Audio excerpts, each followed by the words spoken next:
I'm just someone who loves to cook and dreams of sharing it with the world. No fancy kitchen, no big crew, just simple food from the heart. If this made it to your feed, maybe you're meant to be part of this journey. Please consider subscribing. Magpainit ng mantika sa kawali sa katamtamang init. Igisa ang hiniwang sibuyas hanggang lumambot at maging translucent. Idagdag ang bawang at igisa hanggang lumabas ang aroma. Ilagay ang baboy, lutuin ng ilang minuto o hanggang maging brown ang kulay ng baboy.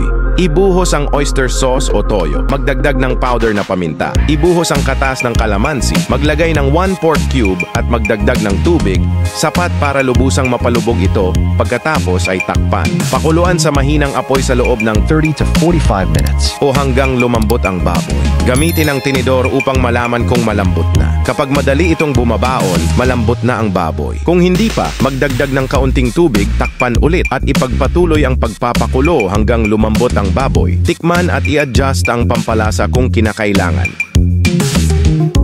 Add sugar if you prefer a slightly sweet sauce.